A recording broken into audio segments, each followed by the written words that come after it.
You and I have talked over Instagram for, I would say, years now, on Yeah, and off, back definitely. and forth, and it has definitely gone through a bunch of different topics, art, mostly art stuff, but like, just being an artist and like motivations and creativity, all that kind of stuff. Just you doing this, I think, is very special, at least to me, because I'm getting to see you. I've only seen you in like pictures, and I'm getting to actually see the voice True. and you. And you've also just done so many like in my opinion, in my world, like, iconic, cover artworks with Yeah. Monstercat, Bad Computer, all that stuff, and then Just A Gent. So I think this is cool, this is kinda special, so I do want you to, if you can, give, like, a background or, like, an intro if you were, about you and, like, your work and who you work with, that kinda stuff, if you don't mind. Your name, everything. Well, where does it come from? I have been really into the art stuff from a very young age. So I've always played around with art media. At a certain point, I discovered Blender, obviously, um, and then I randomly worked for Tomorrowland at a certain point in time. And at that point, I wasn't really known for all the 3D stuff. Um, but that kind of gave me some kind of edge, um, and kind of brought me into the entire sphere of doing the big visuals for dance artists.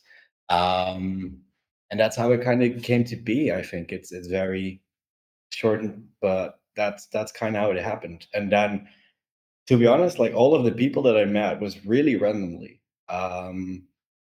Bad Computer, I met through a mutual friend.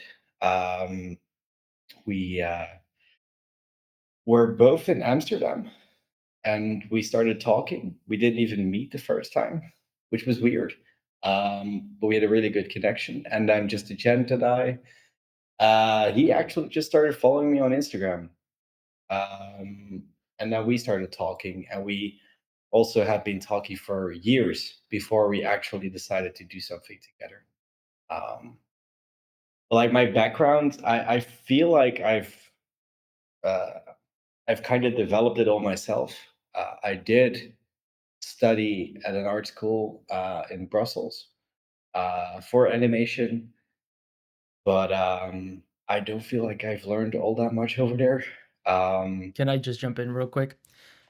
It sounds to me like what you're saying, like people who they go to art school or they may have exposure to art, but then they just either disregard all of it and just completely learn their own new thing, or something happens where it's like, yeah, I went to art school, but that really did that I don't give that credit to where I am now. So it's not like as structured as like go to animation school, become an artist for like Monstercat. It's not no, like that at all. It's very much like random. It's like lightning striking. It can go in different directions, and it seems like that's kind of what you did. You're just like each new opportunity changed either how you worked or what kind of outcome you produced, and then you were like, "Hey, this is fun. I might do more of that." the weird thing with the art school was that I was very much into 3D stuff back then already. Um, but the problem was that back when I decided to do the art stuff and go to art school, I noticed that their focus was not really on 3D, especially not in the first year. Um, so I kind of felt like I was not really getting into the full potential of what I wanted to do. Um, and I literally just used my time at school to create music videos for spinning records, etc. Because I was really not vibing with all the stuff that I had to do. And I kind of just bent all of the required tasks we had to do to literally incorporate stuff that I wanted to do. I think that's Um, smart actually. That's kind of I think that might I would wager that schools probably want you to do that.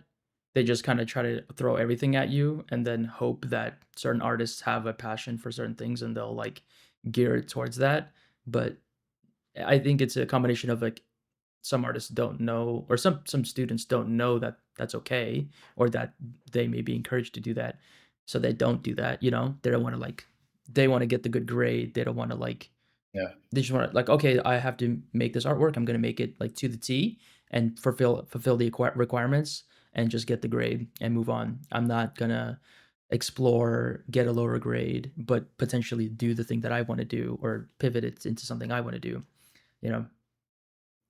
Yeah, I think in my case, it was very clear though after a couple of years that it wasn't really working for me, and that's why I decided to leave in the end. Um, Mm, but it was also because I feel like art schools are really focused on getting an artist from A to B. Um, and in many cases, you have various levels of artists that reach into the program. You have people that just started out doing the art stuff, or maybe interested in exploring that direction.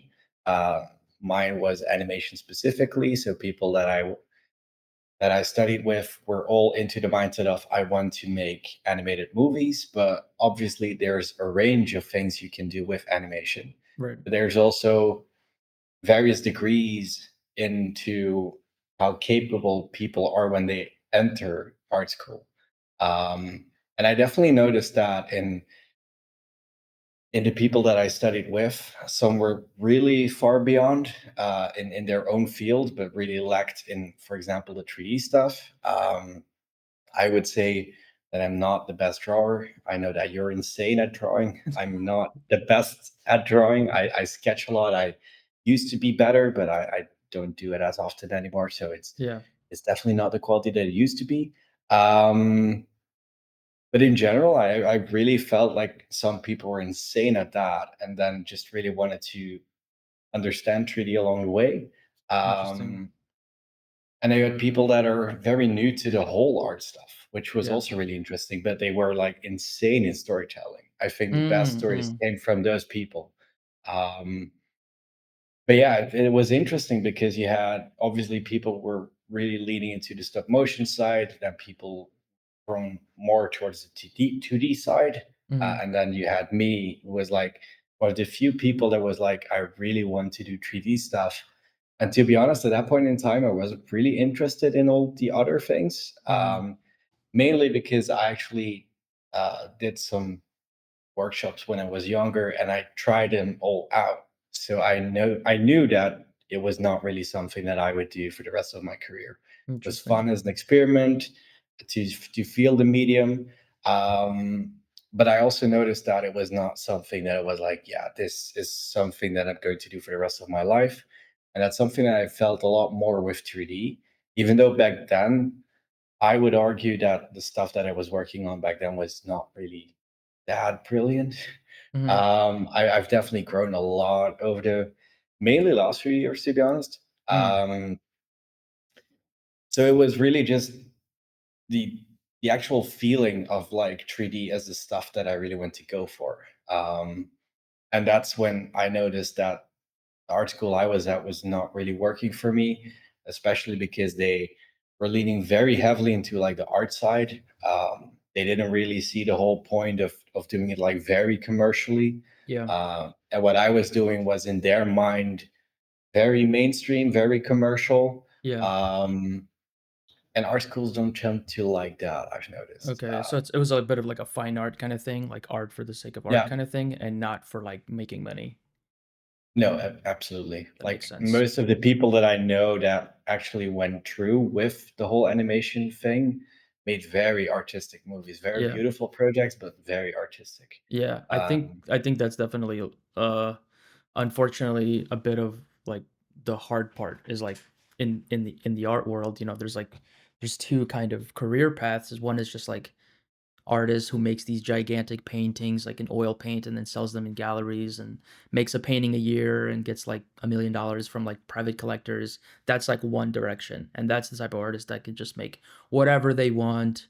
You know, it's a struggle to get there. Some people get somewhere in that range where they have private collectors that like will buy their paintings for a couple $1,000s and they sell 10, 20 paintings a year and then that's kind of it. And then there's yeah, the other direction, which is like way more commercialized, way more like on socials, branding, marketing, that kind of stuff. And then obviously there's like a wide range in between all of that. Sometimes the fine artist has to do a bit of the social media branding marketing thing in order to reach audiences and vice versa. That's why it feels like art schools are kind of late sometimes to what the actual industry is doing, where yeah, like the art is fun and it's creative and there's like interesting storytelling, but how do I make a living off of this? And that Yeah. probably wasn't really the question you should be asking like yet. Maybe it's like, "Oh, don't worry, that'll come.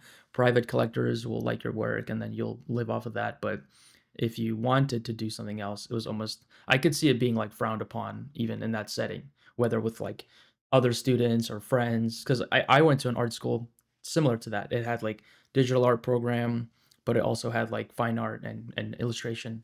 And there was friends that I had that were like, yeah, I want to be like a I just want to make art. I don't want to like sell it in basically like that kind of setting. And I was like, huh, I can respect that. I understand that, but I would like to, make I would like to make a living off of making the artwork that I do. That would be the best of both worlds. So I can see the appeal of fine artist working in his crazy studio, making insane paintings, and they're abstract and there's a lot of emotion there.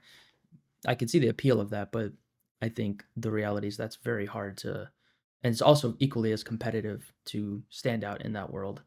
And I think that's kind of like where art school students that looks appealing, they leave that and then they're like, actually, like I'm not making any money and I don't know who to blame at this point.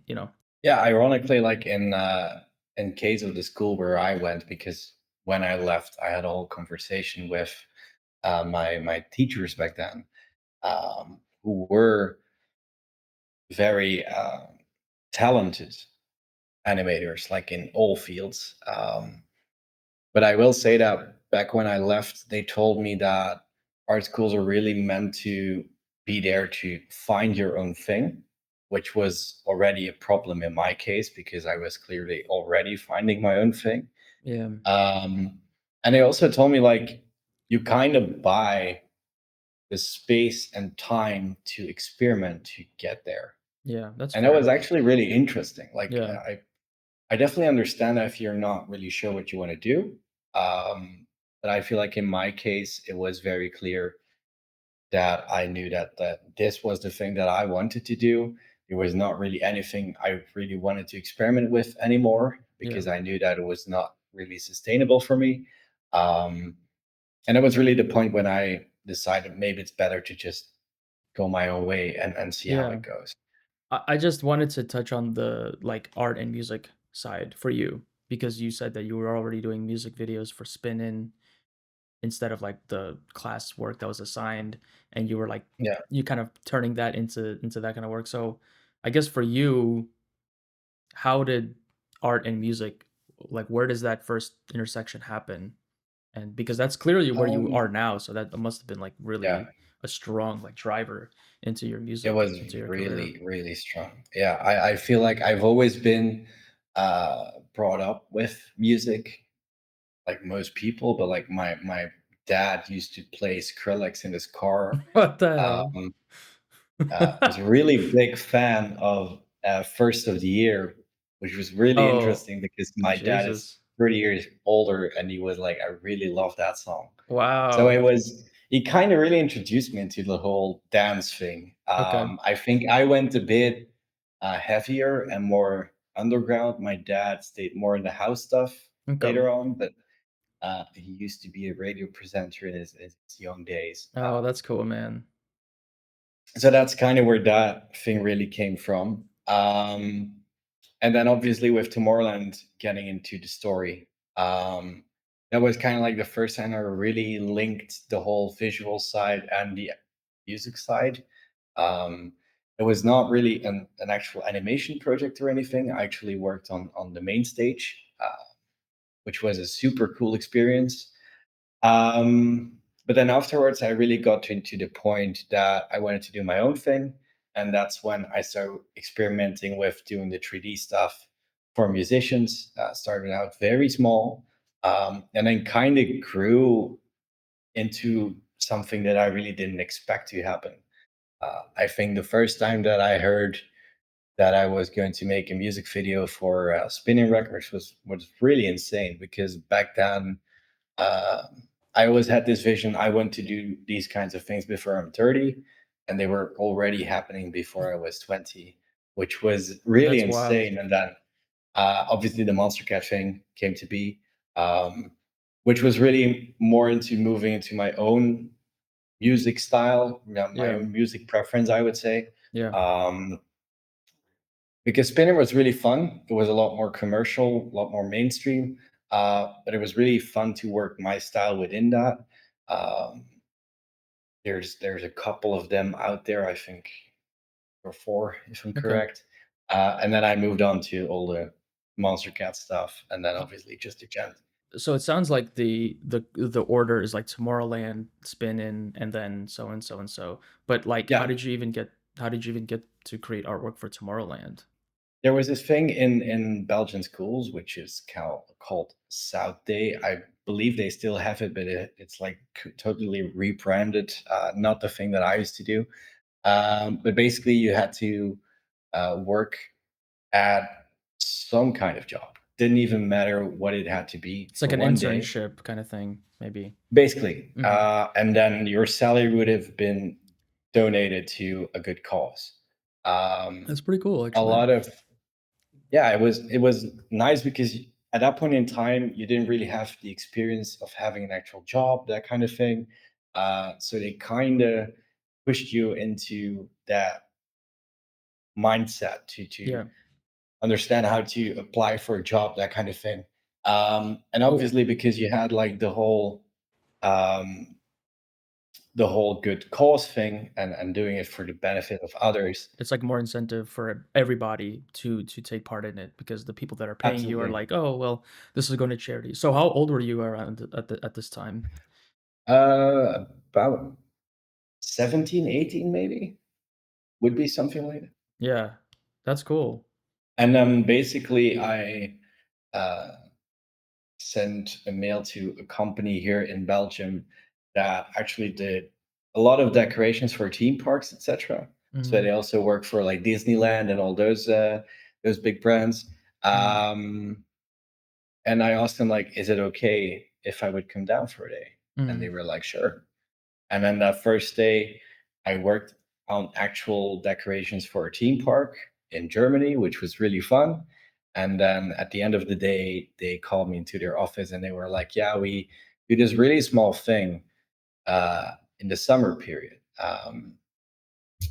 It's called Tomorrowland. Don't Yeah. think you've ever heard of it." And I was Mhm. like, "Sure, I did." So you knew about it because of your dad. My dad really laid the foundations, but like all of the dance music that I was into at that point in time was stuff that I really discovered on my own. Gotcha. So Um, you were just in the EDM scene, like, you were just yeah, paying attention to it. absolutely. Yeah, gotcha. At that point, I really was. Mhm. Was also around that time that I started meeting like the first friends in music, um, all like up and coming producers. And then it just kind of spiraled from there. I'm Then later, obviously, I got a message from the company and they were Yeah. like, "Yeah, we have this place open. Would you like to fill it in?" They called me a couple of times because I obviously didn't check my mails back then. Yeah, it was really fun. And then I started for a week or two, and then they just kept renewing my contract. And at the end, I was still working. You were 18, you did, like, the one-day event at Tomorrowland or, like, like, visuals for Tomorrowland. You No, did they built the actual main stage.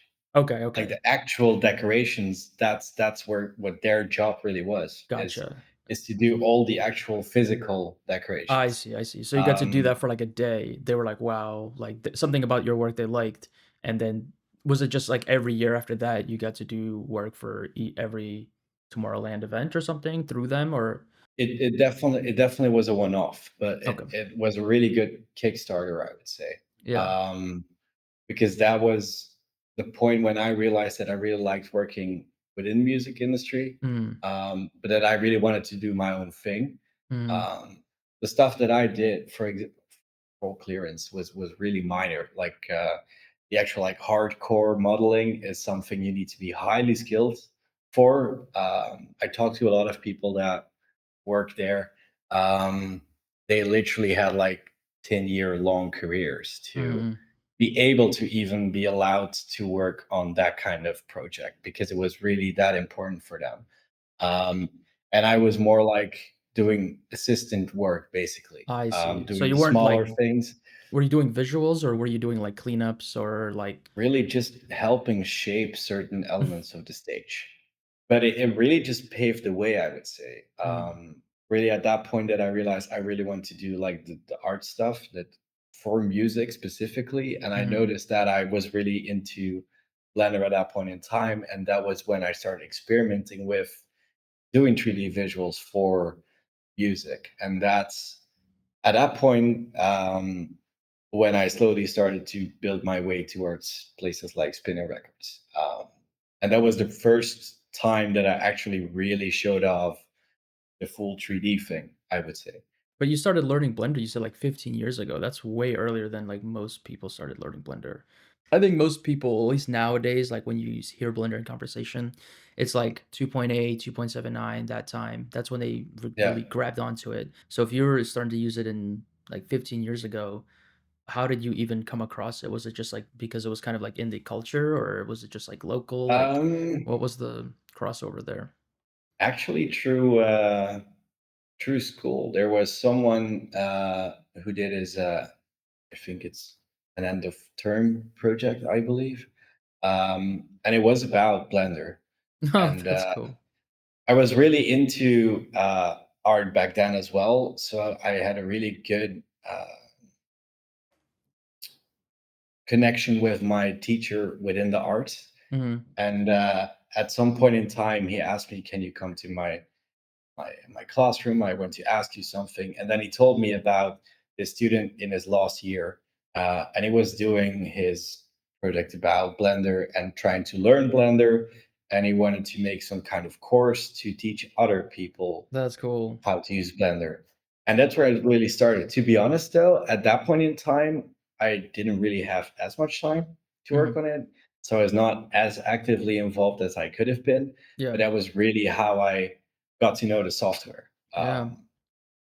And then from then on, really slowly, I started to get into it because obviously, in the, in the at that point in time, I was really that keen on doing 3D stuff. To be honest, Mhm, mhm, yeah, I just noticed that it was back then not something that I was really chasing, and then slowly, we were asked to do a seminar to teach other students how to use Blender, mm, um, and I started experimenting a bit with doing more stuff with Blender. Um, but I would say like the very big changes really came around the time when I started considering it as like a career thing, and then I went to the art school. I started learning on my own terms, and then I got better. I would not say brilliantly good, but I could better. And mhm, then I will say that like the main shift within my art, where it really got to a degree that I was really proud of it, mhm. was actually about 5 or 6 years ago. Wow, that's a long time. So you've been doing it for like, let's say 15 years. I have that number in my head. And then Really. you like the last 5 years of it is when you're like, "Hey, I'm getting pretty good." Yeah, Was it just kinda it like is like stumbling that. through it and just like experimenting, like not Yeah, really yeah. I'm not really the type of person who's like, yeah, today I'm gonna start with this, and then I'm Mhm, going to have the most realistic render ever mhm. in like a day. Like Yeah, yeah. I knew that I was a very slow learner on that part, um, and I realized that it would take quite a lot of time. So Interesting. I feel like, for example, with me, when I'm still a little bit impatient, but I think I was even more impatient 5 or more years ago. That impatience with myself would sometimes, be like a dark place because you're like making artwork, but you're not satisfied with it as you're working on it. So then it's just this like, God, I suck. Like, what am I doing? Like, I'm never gonna do what I want to do. Like this, like discouragement. Did you have any of that? Were you like, oh man, I love music. I'm getting to work with like Spinnin or whatever. Like, you're getting a taste of like what the career eventually might be. Were you, like, pushing for that constantly, or were you like, "It's cool, it'll happen when it happens?" well, I will say that when you use a certain piece of software and you see other people doing way crazier things with it, Yeah. it's really daunting. Oh, yeah. I definitely feel like people are still doing more crazy stuff with it than I probably will ever do. I agree, same Um, here. But I think it's all about trying to find something that you're comfortable with, Mhm. making things that you really like, and then it doesn't really matter if you're like technically less advanced as someone else. But I will say that I was impatient quite a lot. Okay. Like to touch on the whole bad computer thing, for example, the computer itself went through so many versions, Mm. and it took so long to actually make that computer a real thing, um, that I got really impatient. But I also kept just tweaking it all the time, because I noticed that there were elements that I was not really pleased with. Mm. Um, so I will say, in general, I am still very impatient because I know that I take quite a while to get my art where I want it to be. Yeah. Um, Most of the projects do take at least like 1 or 2 months. Um, Yeah, that so makes sense. that's Yeah. where what's really coming from, really. Yeah. Did you after school and after you left animation school, did you just start freelancing from there and, like, maybe, like, I'm assuming, like, living with your parents or something like that? Was it clear for you? Did you have a plan of, like, I wanna be here by this point?" Well, I'm going to be very honest about it. It's still pretty much a hobby for me. Mm. Like I this is not my main job, sadly Oh, enough. wow. I didn't know that. Um, no, no, no. It's still something I'm doing on the side.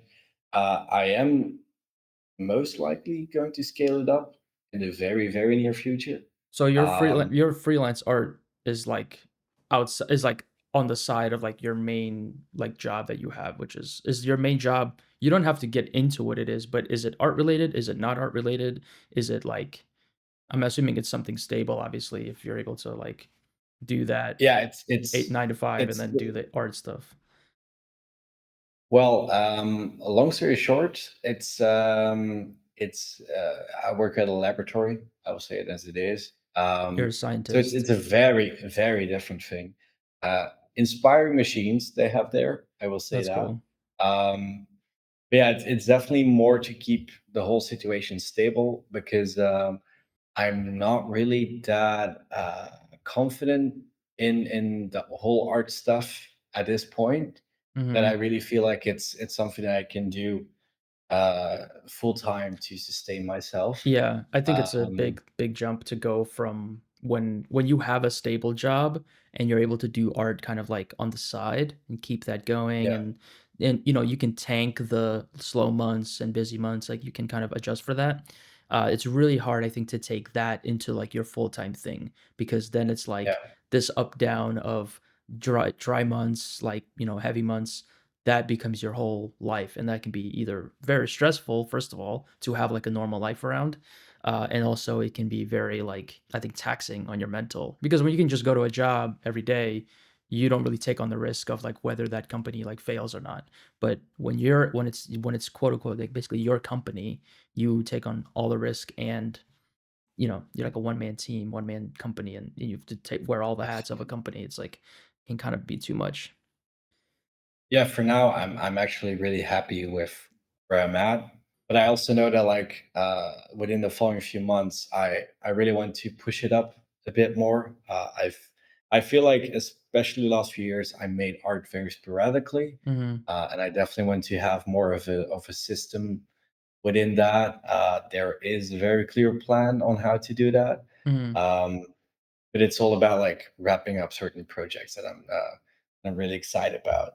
Some of them are in a very early stage, others are quite advanced already. So I like that. I mean, it's very similar to my situation, to be honest, because I have like a day job, and I'm more maybe in the opposite boat as you because I also have a job, but I take freelance work, maybe one project a year, maybe less, and I'm very like picky with what I want to work on. Some stuff I might work on and just be like it'll kind of go into the personal art bucket because it's like somebody wants to work with me, somebody wants artwork from me, and I'm just like, you know what, this sounds awesome. I like you like, let's just make this a collab or whatever, like, no money involved, like, I'll just make this for you, you can have it, like, it's yours, that kind of thing. If yeah, I'm really feeling the person or the artist or with the project or whatever, and that is definitely definitely a kind of like a privilege to be in that situation where you can just work on whatever artwork you want. but and still have like a stable income. In a way, that to me is like success as an artist is like if I can make my art and then make a living, whether that's tied to it or not, I'm good. Like I'm golden. As long as I'm still getting to make my art and I can carve out time where I need it and I can talk to other artists and be in the community, help, all this kind of stuff. That's really, I think, what I want. To be honest, like most of the stuff that I've done was really on a hobby base. So it's really just been for me a learning curve, trying to build up the art stuff until a point that I'm really feeling it as something that I'm really confident with. Yeah, I'm really getting into that stage that I'm like we're getting somewhere that I can really vibe Interesting. with it. Yeah. Um, Did you have to learn how to be like an artist for hire, like how to work with other artists, like even music artists who have their specific preferences or their because like working on album artwork, but you do sometimes either with a label or outside of a label, it just interface directly with the creative with the music producer, and that can come with its own set of challenges because it's like two different personalities where like the usually the yeah, music producer is young and like has ambitions and the album artist is young and has ambitions, and then they come together and it can really create like lightning in the bottle sometimes, but other times there can be like clashes, like you stay in your lane, I stay in my lane, but also you do want there to be like homogeny between the two because when there yeah, is, it really you get a really good piece of music with a really good piece of artwork, and they just are like in sync. So yeah. what I'm just curious about your like as you got into that world of doing freelance artwork for music artists, was there like growing pains or was there something that you learned coming in, expectations? Like what was that like for you? Well, absolutely. Like I will say that all of the people that I worked with, I've never really been contacted by the label. In a few cases I have, but mostly I've worked through the actual musicians. Mhm. Um, and I feel like, especially my collaboration with Bad Computer was really like that. We really liked each other's work. We started working together. And at some point, I was like, yeah, this song is really cool. There was sometimes songs that I um, felt could have been different, but he felt the same way about my art. And I Mhm. think that's also why at certain points, um, we stopped working together for a bit Mhm. because we were so used to working together, um, that I think we had our own ways to do things, and it didn't really always align. Yeah. Um, with Just A Gent, that's been kind of the same, but I feel like both of them were always really open to the stuff that I've put forward. Mhm. Um, there's rarely been cases where I had to really scrap artworks or anything because it didn't work. That's Usually, good. when we start to work on something, there's really two approaches to it. Either it's them sending a song or a demo over and being like, "What would you do with it visually?" Mhm. Um, or I would just pitch something or Mhm. push something forward, and they would be like, "Hey, I have this song that might really work with That's that." really cool. Yeah. Um, and that's kind of how it's been evolving. I will Yeah. say that all the stuff that I'm working with uh, for with Just a Gent, Mhm. like, we're not really working there. That's okay. Um, I um, I feel like that is really a project that we've been focusing on that principle of having um, songs ready and then me just pitching ideas Yeah, and that's seeing what fun. sticks. And that's been really fun because, like, for example, there's a song coming out in May, um, and the artwork was totally different originally. What Mhm. we're doing right now is totally not what was originally on the table. And then I literally just went to my hard drive and saw artworks that I made in the past, Mhm. and I just started sending them over, and Mhm. he was like, "That one I really like. Yeah. I feel like that one works a lot better for that song." And that's literally how the entire artwork changed within half an hour or something. Yeah, yeah. I think that's a really good insight into that relationship because it is very collaborative. with Pilot specifically, we had kind of that relationship where it was like very collaborative. It was very much like I'm pitching him visual concepts and ideas. Oh, it'd be cool if we maybe showed it this way. And then he's like, yeah, yeah, we could. And then he would kind of fit that into his story, or vice versa. Like he would throw me out something, and then I would try to like chew on it and develop it.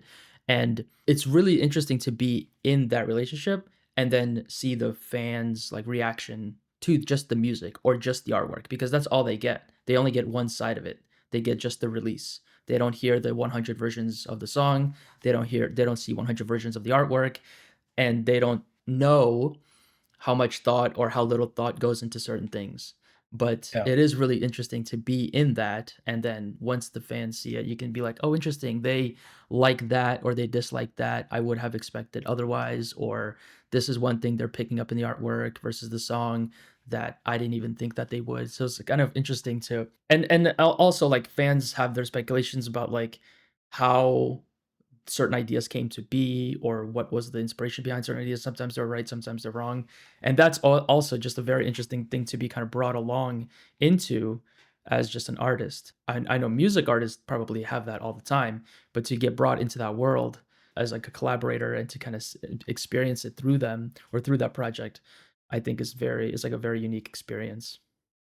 Yeah, I've always felt like the whole point of doing visuals for musicians is to actually visualize sound. And Yeah. I've always found that like very inspiring because Mhm. obviously people feel very different things with certain songs. Um, so literally the musician is like, I'm going to basically just pick your idea and use that as like the actual guideline visual for that project. Yeah. And I always found that to be super interesting. I also agree on the whole point that people see very different things sometimes from what there was actually intended. Mhm. Um, I feel like Just A Gent's album, The Answer is a very good example of that because I think the actual concept um, didn't always come out as Mhm. people intended to be, or people saw their own things, and I find that really interesting. Mhm. Um, but for example, with the answer is the entire idea actually started in a hotel room in Amsterdam Mhm. because Just a Gent was coming over to Europe for the first time in ever. That's cool. Um, and we linked up in my hotel room and went through some art stuff that I was doing. It was like, yeah, I'm doing this album and I would like you to do the visuals for it. And that's where the whole idea started with the two pyramids. Mm. Um, and then we basically came up with this concept of having the pyramids in different worlds. Mm. Um, and then came the whole idea of, well, the pyramids need to get to that world. How will they get there? Well, shipping crates. Okay. Yeah. And that's the entire concept where that entire project came from. That's And funny. the idea behind it is that every single set of pyramids went to its own world Mm. and fulfilled the question the answer is. Yeah, yeah, yeah. Oh, that's And pretty that every cool. single song was meant to really link up in that. Some songs don't really make sense, but That's like cool. there are some songs that really work, like the answer is senseless. Yeah, yeah, yeah, yeah. It's a rather meaningless sentence in itself, Yeah, but yeah. when you start thinking about it, it becomes something really interesting. Yeah. And that's Wow. that's really been the whole concept behind the answer is basically just Jacob answering questions for himself through the album. Um, and that's where the whole visual aesthetic also came from. It's really just having this main world of just stacked crates with the pyramids inside them, and then Mm. just knowing that they're all meant to go to a different world where they Mm. will answer their own question. Wow, that makes, Um, like, so much sense to me. I'm glad you actually broke it down like that, because that is not at all what I thought, but also, like, my thought was just like, "Oh, it's just abstract art for the sake of abstract art," like, no, a lot of EDM visuals are just, like, abstract, like, things moving in the background just for, like, visual stimulation. They're not really, like there's not, meaning behind them, but I'm not surprised that there is meaning behind them because there's like people behind the ideas. It's not just like a machine or like it's not very binary. It's like there's reason, there's logic, there's thought behind why the design is this and how it ties with everything. I will say that you describing how the pyramids are in different locations to me, and I don't know how you take this, but like I wonder if the work you did with Bad Computer kind of like help exercise that muscle because it was always the Yeah, computer was always in a different setting or it was kind of abstract or it was something like that. So absolutely. would that be like that would be like tied in your mind? That is definitely, I think, how it worked as well. I feel like that's also the type of artwork that I really enjoy making, um, because you always have like this central element that returns all the time, and then Mhm, you can just bring it into a different world and mhm, create a whole atmosphere around it. Um, that's a form of art that I've actually done for a really long time. mhm. Yeah. I will say the future stuff with Just a Gent is a lot more broad. There's a lot more different elements into it, but like to its core, the ideas really stay the same. Yeah. It's really all about linking them together. How thin the line might even be, because in Mhm, certain cases the connection is very um, not so obvious to spot. mhm. Um, but in this, at the same time, they are meant to really form a connection. Okay. And I will say, Bad Computer was one of the main things was that we wanted to have the computer in different worlds and really bring it into different emotions. I There see. are some unreleased Bad Computer artworks that are like really dark. That's stuff that I didn't really do for Mm. him in the end. Um, Obviously, he's doing his own thing right now Yeah, with his yeah. album that he's working on, which is super insane. Um, but like visually, it's totally different. Um, but in general, I definitely learned to get that vibe going Mhm. through Bad Computer, and I just kind of brought it over to Just a Gent. Yeah, yeah. Um, but it was always meant to be more of a one-off. We always mentioned that the pyramids were really fun, Yeah. but it would get really repetitive if we Yeah. kept using it. Yeah. Um, and I also feel like in the end with Bad Computer, there was kind of the same thing. Um, when I myself and Craig decided to part ways. Mhm. Um, we did actually still work on a couple of things, but Gotcha. at that point we were really at the point in time where we were like, can we really just keep on doing this? Let's put the computer somewhere. Mhm, mhm, Um, mhm. and we were really at the point where we would experiment a lot more with different computer elements being brought in. Um, and that's kind of the evolution that I'm currently feeling with Bad Computer Mhm, as an artist, but also with Just a Gent as an artist, is that mhm. after the album, I was like, we should do something different. Yeah.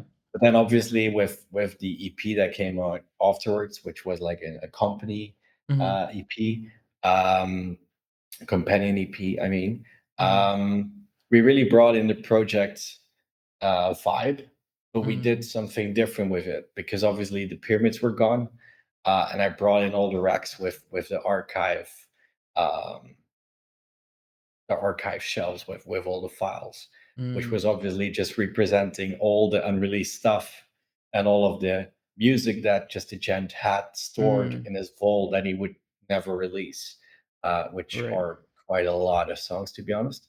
Um, But, yeah, that's where that idea really came from, and then from then I onwards, we see. started doing stuff like Gates, is one of the artworks that was really fun to work on, and then recently Stardust with Neff was really fun to work on. Mm, Um, but those were all artworks that were very different in mindset from where we originally came from with the album. Um, interesting. Dude, that's really cool. Has is it, like, fair to say that Bad Computer and Just a Gent have been, like, your main, like, clients over the course of you yeah, doing, like, freelancing artwork? It just kind of started yeah. with Bad maybe I'm assuming you did some just, like, miscellaneous cover artworks or before Bad Computer, but then once you got on the Bad Computer train, you kinda just stayed on that for a while, then hopped into the Yeah. Just a Gent train. Absolutely. I do think that, and now I need to make sure that I say this right. I do think I worked on something for Just a Gen when I was working with Bad Computer, but it really was like Bad Computer was Primary. kind of a primary at first, and then Yeah. it kind of moved more into the Just a Gent story. Transitioned, yeah. Um, yeah, but I definitely will say that like their musical vibe is something that I would say I really clicked for me. Yeah. I think that is also really important when you're doing uh, visuals for music, is that you really actually like the stuff that you're working with. Yeah. Um, I felt like that was not as easy in the past. I definitely worked on a couple of songs that I was not as much into or wouldn't Mm. really listen to myself. Will say those artworks were also really fun to make. Yeah. Um, but like the stuff for Just a Gent and Bad Computer were like songs that I was super hyped about. I'm still super hyped about stuff that those guys sent over to me. Um, but yeah, I think the art also just gets better when you really like the music that you're working with, Of because you feel course. like Yeah. I need to bring my A game now. Like Yes. they're bringing their A game, I need to bring my A game. Yeah. Uh, I think it's also that if you're you seem like very similar in terms of like your emotional connection to music, like as I am. Like music can really like change my mood so quickly. Like if I'm feeling down or if I'm feeling uninspired, I'll just put on my favorite track, whatever that track is at the time, and it'll just make me smile. It'll like the day will feel brighter. I'm like, all right, I'm ready to go. Like I'm ready to do this. So yeah, music can be a super powerful motivator. So if you are a fan of it, you're like, "Wow, I'm getting so many ideas." It can help you almost like push you to finish the artwork or make it better. I've definitely been caught in that place with Pilot. Um, like some of the works we did where I'm like, I think I'm gonna push this one a little bit further. I think I want to do a little more. I think I want to do a little bit more because it's just I keep listening to this song and I keep getting new ideas where I want to push the artwork further, even if it's like, are you sure? Like, it's kind of good or we're kind of done here. Like this is all I needed. Like, no, no, no. I think I want to put more of myself into it and I want yeah, to put more effort into it. So that's the cool thing about, being a freelancer on the side is that you have um, that choice on how much on how you work on stuff, whether you like it or not. Because if you somehow didn't like what you were working on, you could just drop it, and you wouldn't be in like financial risk. You would just keep doing yeah. your job, and then you'd be like, I'll just wait till the next project that scratches my itch comes along, and then I'll jump on that one. But I don't need to. I think that's how I just really vibe with the stuff that I've been doing. It's really just the mindset of there's no pressure. Um, I can say I wouldn't really like to work on this. Obviously, just in general, I've really liked working on everything that I have worked on. Mhm. Um, but like there is no pressure, and that's been really the ideal way for me to make this whole thing work. Even though at this point in time I'm growing a lot more confident in the stuff that I'm doing, so I really want to scale it up. I've also been working a lot more personal stuff. Mm. There's obviously like if you work this, you make this many artworks for people, there's always artworks that are left behind Yeah. or just don't work out in the end, and they pile up over time. Mhm. um, just like pitching ideas, I do a lot of making very delicate scenes, and then I'm like, yeah, I'm not sure if this is what I really want to do. Mhm. But that project always stays in the back of my mind, and that also means that I have a catalog of just hundreds of artworks that I Yeah. never Yeah. released.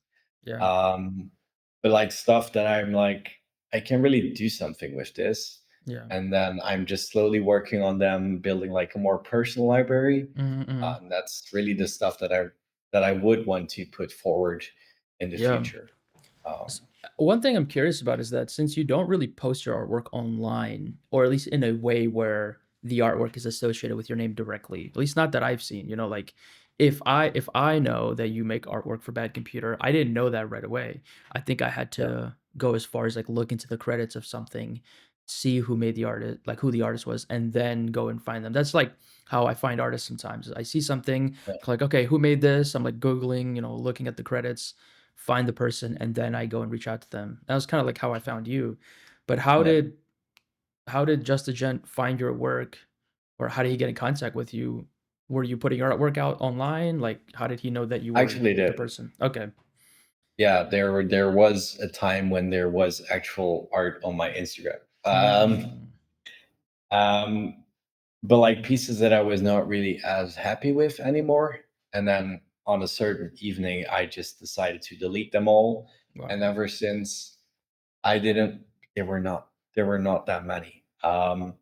But then I really, to be honest, really didn't have like the mindset of putting them all on an Instagram account anymore. Mhm, mhm, Um, that mindset is changing. Like I will say that I have yet again been working on things that I'm super excited about and that I feel would really suit to be like a post on my Instagram account again.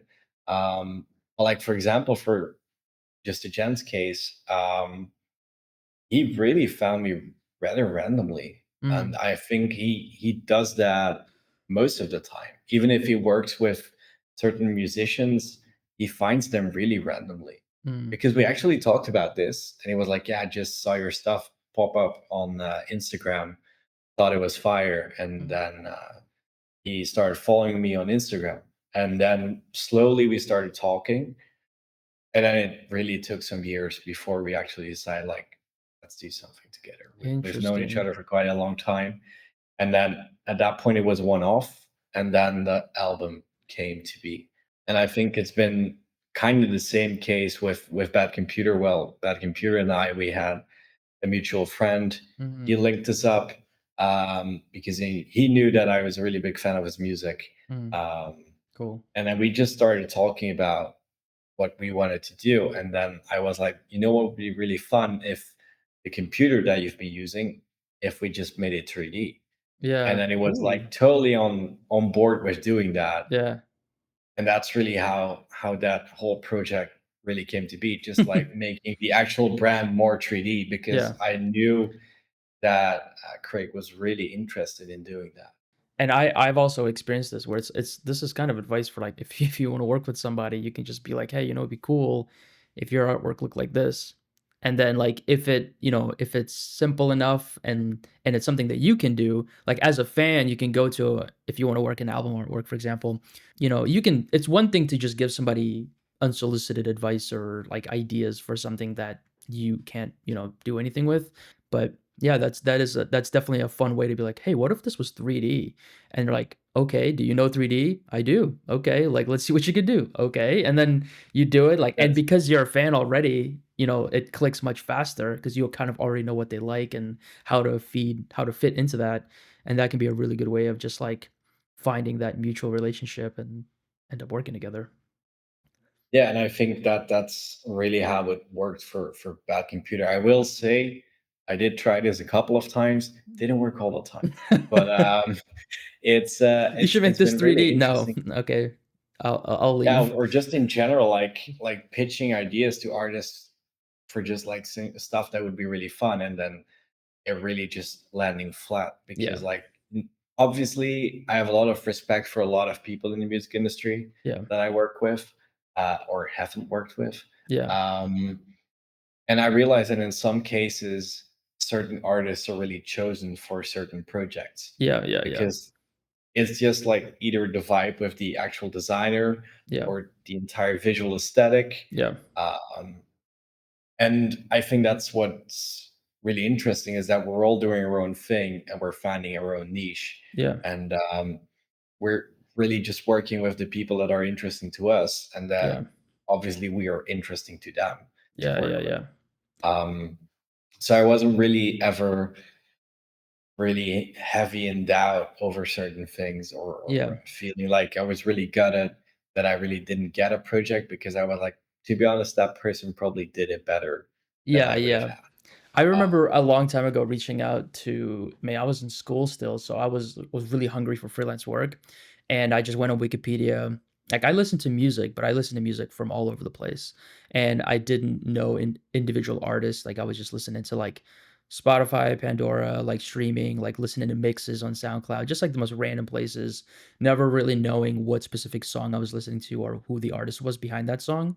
So I just knew I wanted to work in album. I wanted to make artwork with artists because I would see album covers and they'd be either like just a logo, no artwork. I'm like, oh, this deserves artwork, like genuine cool artwork. Or it would just be some kind of stock photo or something like that. Yeah. And that was like, early, like not early, but this was like Electro House, like all these kinds of like underground artists, whatever, would have this kind of artwork. So I went on Wikipedia and I just like looked up EDM labels and I started going through the different websites. Some of them were websites that weren't even around anymore, labels that like defunct, labels that weren't around anymore. But whichever were still around, some were major, some were minor, some I never heard of. And I just sent them all emails like, "Hey, I'm a freelance artist." I was just cold emailing all of them and saying like, I would love to work with you, or what, I know this artist on your label, like I would like to work with them." Um, it kind of being annoying. And there's a couple that got back to me. Some were like, "No thanks." Like many were like, "No thanks." Some just didn't respond, and then some were like, "Yeah, sure. Like, what are your ideas?" And I remember there was one label. I don't know what the label was, but it was for, like, arty, and, I was like, "Oh, cool," like, like, I could make I made, like, a demo, like, an art test, and it was, in my opinion, now looking back, like, very bad, and they were like, "Yeah, no thanks, not interested," and I'm just like, "Yeah, I really don't know what." Really had no idea, if I was being honest, and then I saw, like, the way his artwork went later, and I was like, "Yeah, that's way different from what I did." Like, I'm glad I didn't get the responsibility of working on that. So there was even some instances where you want to work with a certain artist and you're like, yeah, I would not have made that. Not either, like, either from a skill level, I would not be able to even know how to do that, or from just like a creative level, like, oh, I don't even think like that, so I probably would not be the right artist for that. But it's definitely been interesting to watch, like, the progression of album artworks over just following, certain artists, certain labels. Some labels, they don't have any artwork and they just use their own, label logo for every release. And Yeah. in some ways, it's kind of a bummer because you're like, oh, missed opportunity, to really make something cool there. But you can also understand the ease of not having to worry about artwork. Yeah, I feel like artwork in the music industry has become a lot more diverse. I think especially like in the golden age of dance music, I think a lot of the artworks were kind of bad, um, and not What? that really. Yeah, I just feel like in the beginning it was really not that important. And you could really feel that there was a sincere lack of inventiveness, and Mm, that it was always like, for example, Spin is really well known for that kind of stuff. yeah, they just kind Um, of put their logo on it. yeah, just the S, like that was literally their thing, and then they started just experimenting with it, and I think the actual visuals became a lot more important. Mm, Um, and that's also when I feel like the whole situation just changed, and art became a lot more interesting when mm, um, kind of, to be honest, the golden age was kind of over, and it became obvious that I would say less mainstream genres were becoming more mainstream. You could also feel that like the artistry of those genres was seeping into the layers of dance music, yeah. and to the point that art just got a lot more interesting. I definitely think with live shows, like if you're a DJ that performs live, your visuals and your visual brand is way more, takes a lot more attention than if you, for example, if you don't tour at all, you don't have visuals, you can kind of get away with just kind of using like stock artwork or like whatever random artwork you want because you're not at the place where you need visuals to sell your artwork, or you know what I mean? Exactly. And you can even with Monstercat, like it's been interesting to see how they have taken their album covers and then turned them into videos. So it has like two lives, and that can sometimes influence how the artwork gets made or the importance of the cover artwork. If you're going to use it for more things like on your YouTube channel and make a video out of it, then the artwork, it definitely needs to look a certain way so that it can also work in that other way. Yeah, exactly. Because like one of the fun things, for example, a few years ago, I didn't really used to have like the high end equipment that I have currently. Um, and I actually did the artwork for Chasing Clouds, and it's the one with like very surrealistic balloons. Mhm. Um, and it was one balloon, I believe it's the raspberry one. That was so insanely hard to render back then that I couldn't even animate it on my computer back then. Wow. So within the actual animations on the visualizer, you'll notice that that balloon is like randomly changed into something else. Mm. It was literally just because like technically I just couldn't really make it work. Um, so it's yeah, it's been an interesting journey. I always felt like that was like really interesting to do. That just like the whole visualization of just having a still is fun, Mhm, but mhm. being able to actually bring it to life is something that I always felt was probably the more interesting part. Yeah.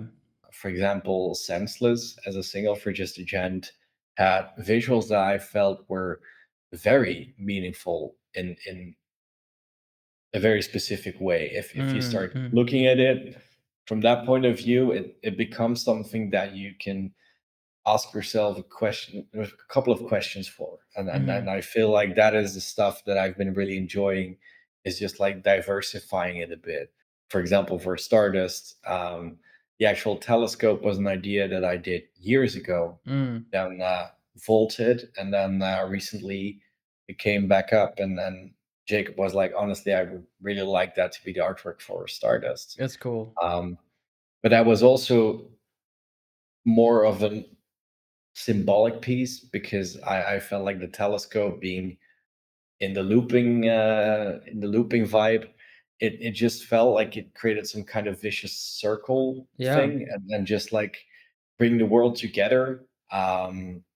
Seeing everything in 360, that kind of idea was really Mhm, playing in my head when I made that. mhm. Um, and then just how the visuals worked with bringing the mods in, which was a very late addition. Mm, mm. Um, just brought it all together really. Is that something do you think that you could show? Like, 'cause we talked a little bit about, like, what you could show, but what do But you yeah, I think it'd be what I nice to can switch bring to over the into the table, screen.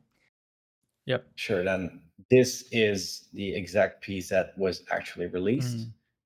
Um, yeah, there's quite a lot of fun details on this one. So simple. For example, it's a very simple Yeah. scene, but obviously, as you can see, I have the triangles for the pyramids, Mm. which is a very subtle Like a detail motif. that you will very easily Yeah. miss. The butterflies are actually from a project that I did way Mhm. earlier, which was the song with Odd Kid Out, Mm. Cool, Changes. cool. So I kind of remodified them to look a bit more like moths, gave them different wings. Um, Oh, it's cycles. yeah, I tend to work a lot more with cycles than Eevee. Interesting. I'm not really an Eevee person, and I think that's just because I'm stubborn. I to Uh, me, I'll say this, and don't take this the wrong way, it looked like Eevee, just because of the bloom and, like, the kind of, like there's not a lot of areas where there's, like, reflected light and bounced light or nothing like that. So, it looks like it yeah, could be no, and Eevee. then a lot of the material work is also something that I keep very Mm. simple. Let me see if I can find some bad computer related Do stuff. you make your materials Excuse. all in Blender or, like, Substance or something like that? Just Mm, Blender. In general, I wouldn't say that I'm the biggest fan of moving into different types of gotcha. software. I really like to keep it in one place because that also means that I don't really need to do many Yep. adjustments later on. That's always been something that I really liked, is just being able to do that. And to be honest, like I do a lot of my post processing in Blender lately as well, Mm. which was something that I didn't really used to do before. This is, for example, also kind of interesting to show. This was a show visual envisioned for Bad Computer, but this also brings out a lot of the interesting parts of the Ooh, model, fun. which were not obvious in the actual artworks when I made them for Bad Computer. So is it like one computer with the empty and then instanced like 12 times or something? Yeah, exactly. And then Nice. on some random rotations, like show visual wise, I will say that I've done mostly stuff for just a gent. Like the computer itself is Huh. probably one of the most end models that I've ever done. Yeah, I just noticed the Um, logo on the computer is another computer. yeah, that's also kind of fun. If you look back at the first artwork that I did Yeah. for Bad Computer, you'll Mm. notice that that's not there Mm, mm, because back then that icon was actually not designed yet. So yeah, so that it literally just had Bad Computer written on the front. But I felt like just having it written on there was really weird. mm, And mm. also at that distance, it would never be readable. True. So this actual logo mark made a lot more sense. Yeah, and it looks Um, nice. It's almost like an identifier, like, even that you could take off the computer and just use in other things, like a yeah, exactly. And brand. that's what he did as well because it became his actual logo in the end. This computer, is it, forgive my ignorance, but is it based on a real computer? Is it, like, originally a certain type of computer that either you or Craig wanted and then you modified, or It's definitely based on a real one. To be honest, I wouldn't know which one it is exactly is right now because obviously I made it a couple of years ago. But I did realize that it would be very problematic to just copy a computer and use it for a branding. Mhm, So there is a lot of elements that I changed to it to actually make it have a little bit more of its own personality, mhm, which is mainly up to the ventilation shafts and that kind of thing. mhm. Like the actual front part, more gray versus the lighter gray area, that's something that I definitely stole from a real Right, yeah, like the kind of cream yellowish tint. because it really worked just in general. And this computer, like, did you model it, or, like, were you able to get a base mesh and then just make modifications Oh to it? no, this is 100% my own model. I literally modeled every single port for it as well. So it's been a really detailed piece that I worked really hard on for a really Yeah. long time. I think it definitely served its purpose for what it was meant to do. Yeah, yeah, Uh, I mean, it's definitely good, it's definitely worth putting all that effort into it if it's gonna be a recurring character in future artwork, so yeah, it's definitely good to just put that time into it right away. Yeah, because like there's certain elements that definitely wouldn't work today that I Mhm. wouldn't do again. It looks good to Other me. things like that. Yeah, in general, I really try to keep it with the quads, but then like this part is really messy. Ah. But like in general, it really worked for the stuff that I like to do. I'm very perfectionistic, Mm. so I really like to work with mathematical equations, Mhm, mhm. which is kind of hard in Blender Mhm. because it tends to put 15 other numbers behind the actual number that you typed in. Yeah, yeah, So, yeah. but in general, it's yeah, I feel like I put a lot of care into Yeah, this project that's specifically. cool. Do you wanna pull something And up? You wanna pull up a different artwork? yes, Oh, yeah, I remember this one. What was this one called? to you, Mm, probably one of Craig's favorite ones. Yeah, obviously some textures are gone because yeah. this one is an oldie, I will say. Yeah, that's fine. The animation on the screen was one that I also did myself. I don't know if it will loop. Yes, it will do Oh, it. that's cool. Did you use After Effects to make that, or was that Yeah, made in that one Blender? is definitely After Effects. Mm, Like the screen animations for Bad Computer, well, I believe almost all of them were mm. After Effects ones. I also made the font myself, Mhm. which is something that I'm kind of nerdy about. Is trying to make as many fonts as Yeah, I can myself. The one for Fly was also custom made. that's fun. Yeah, like most of the elements, I also like the reflection of the screen within this. But yet again, like the scene itself, Very very simple. basic. Yeah, you have one big Um, directional light too. Usually, I'm very mindful in how I make these artworks and Yeah. to keep them as simple as I can have them be. What was, like, the art direction that you had for this one? What was the idea that you were given? Honestly, I feel a bit more melancholic. Wasn't really meant to be a very romanticized artwork, maybe a little bit more dramatic. Did Craig, like, give you instruction on what he was looking for, or was it an instance where you made something and then Craig just kinda signed off on it for the cover? Craig was definitely someone to give you a bit more of a vibe Okay. that he wanted. Mhm. And then I would just pitch ideas, play around. There is a version of this artwork where it's on a Roman column Mm, and mm, there's a curtain falling over it. mm. That was kind of the original idea, and then it evolved into this. But I will say that you can really sense if I would have made this artwork today, there's a bunch of things that I would have changed out. But for example, in this case, I feel like apart from the leaves, which is why they're gone, all of these materials were were crafted by myself. Mm. Can you go into, like, shaded view or, not rendered view, but, like, texture shaded view? Oh, no. Yeah. Oh, wow, okay. But like this is, for example, how I tend to try to do as much procedural as I can. Every now and then I move away from that, but Oh, cool. yeah, so there's very subtle details to it. S Especially for flowers, I will say that I still prefer to make them this way because I think these roses are still some of the most realistic flowers that I've done. mm. But yeah, this was one that I was really proud of. Are those lines in Um, the leaves, like, procedural? Like, how did you get those in there? yeah, yeah. They're 100% procedural. Yeah, it's in itself, it's not really that hard of a setup. Mm, mm, I'm not the person to have tens of thousands of nodes to get an idea across. Even though this is a lot more complicated, I'm pretty sure that I actually got this from a tutorial at some point. mm, mm. But yeah, in general, I tend to try to make as much procedural as I can. Like the flame on this is also procedural. That's cool. Um, Oh, that's nice.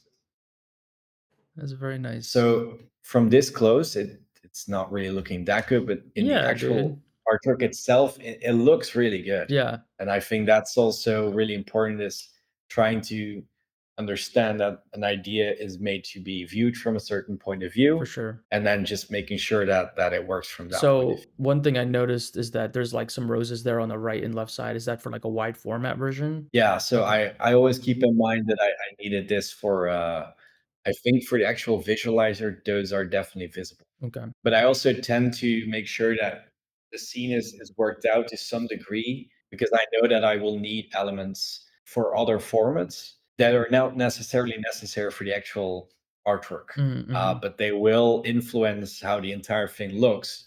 And if I don't have them there, and then they will pop up in the actual animated files, mhm, mhm. you will have a very clear difference. So, since you seem to make all your own textures as much as you can and make your own models as much as you can, do you now at this point just have an asset library or do you always Oh remake yeah. stuff or drag and drop import stuff? How are you with your asset management?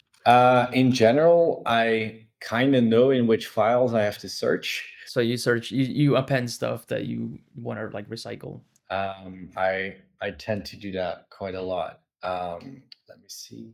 We're starting to get into the hefty files to look through. Uh, maybe I can even pull up a very early version of Tree.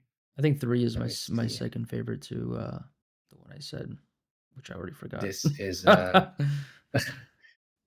Lightspeed, I feel. Lightspeed, yeah, of course, that's my favorite. I think I listened to it recently, that's why I was like, "Oh, man, I love this one." So yeah, this is one of the original versions for Tree. I, I I don't even know if this. Yeah. I don't think this one is animated, but this is one of the Mm. versions that one of the artworks that really got us into the point of oh yeah, this concept is really working. See, but problem is I have so many versions of many of these artworks that I really need to look through my Okay. entire computer to find them. Uh, this is obviously senseless. Is it missing textures, or is it supposed to be purple? It is supposed to be Okay, good. purple. Okay. This was always like a very minimal artwork in its color scheme. Mhm. I think I played a lot more with the actual elements within the scene and trying Okay. to bring a lot more feel into that. Alright. Again, it looks like a lot of repetition. Are you making, like, one model and then just, like, instancing it? That is exactly what I'm doing. I feel like in this case I used Is it geo nodes? geometry Okay. nodes. Yeah.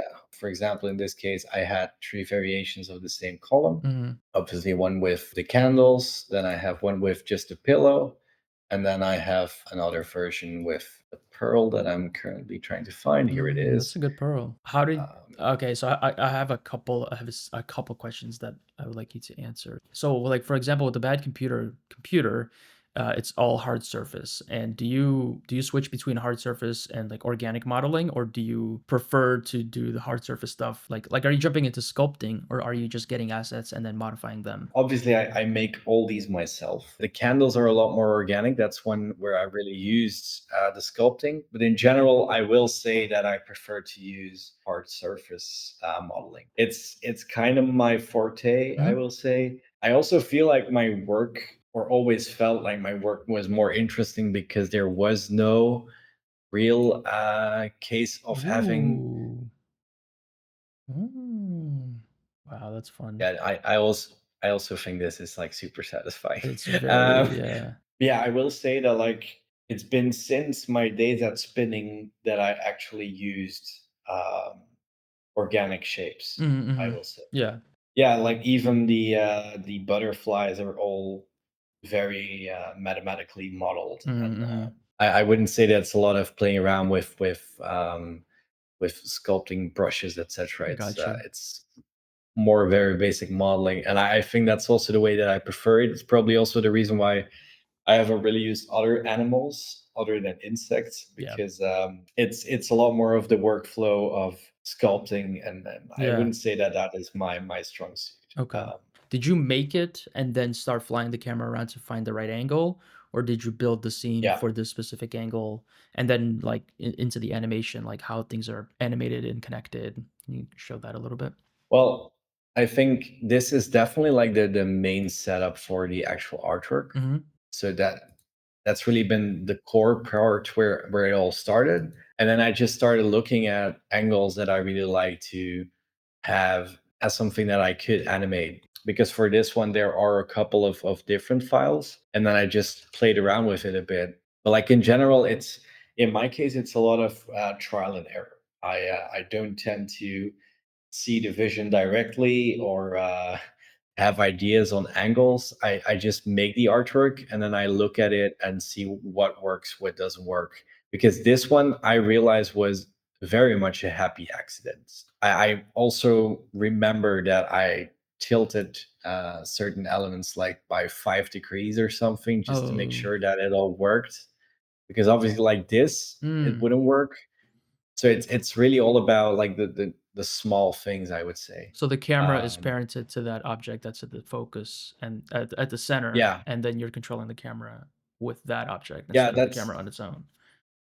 that's something that you will see in a lot of my artworks. I have an empty that my camera is parented to, Mm, and that's always the focal point of my scene. mm, And usually I have an element that lines up with that focal point, and then I'm always able to spin around and play around with it. That's kind of how I do that, because I know that a lot of people tend to just randomly place it. mhm, But as you can see in the numbers that I'm using, it's all very rounded off. mhm. Like whole numbers. I don't know why, but for me, it doesn't work in my head if I have really random numbers at the end. I really like to have it be very precise, because it gives me a feeling of having a lot of control as well over what I'm doing.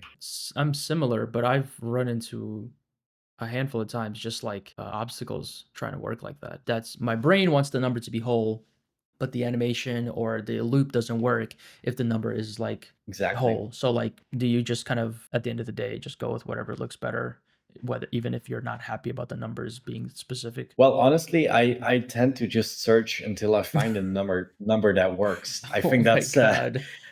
it's yeah, it's a painstaking process. That's so hilarious. Yeah, obviously, when I studied, I did Latin mathematics. Mm. So I feel like that is like the very minor thing that stayed within my mind Wow. after doing that. That's so To my funny to me because that's like that's um, not anyone is asking you to do. That's you putting your no, setting your own limitation on your artwork, absolutely, and it's not even like on the final output, it's on the process of making the artwork, like, and I'm going to do everything I yeah. can to make sure that it looks as good as I want it to be, but it's also like a whole number. Because I don't know if I have it on this one as well, but like you'll notice that even in this case, like this is the hardest that I will go is the tree. It Can you is zoom in like a little bit more? There we go. The resolution is just not quite showing it. So if you zoom in like a lot more, we'll be able to see the numbers a little bit more clearly. Yeah, there we go. But like for example, in this case, it's I always work with numbers that to me feel right, and it doesn't make sense at all. But like for me, it needs to be like that Do you to make it work. do you also work with, like, snapping? Ironically enough, no. Okay, So you would expect me to do so, and maybe, then yeah. I don't at all. So it's more maybe more like a numeric thing and not really like a visual. Yeah, exactly. But Mhm. like obviously, this one is already a couple of months, honestly, like more than a year old. And I've been playing around a lot more with noise, which is obviously Disruptive. creating numbers, yeah, Mhm. that don't work. But like the key elements in what I do is always like working with round numbers, and it's probably a quirky thing to Yeah, have, it's just but your own preference. It's very interesting. I mean, exactly, I would've I don't know if anyone would have ever known that unless you said that, but no, it's always to me as an artist and as a fellow artist, it's always interesting when other artists are like, "I don't know why, I just have this random rule that I stick to. It's just how I work, and sometimes I'll stay up long nights just in order to meet that rule, even if it has, like, yeah, nothing to do with the exactly. final outcome." Yeah, and that's like the interesting part of how things work, because I will say I'm not really the kind of person to make art from a point of view that it will be beneficial for myself.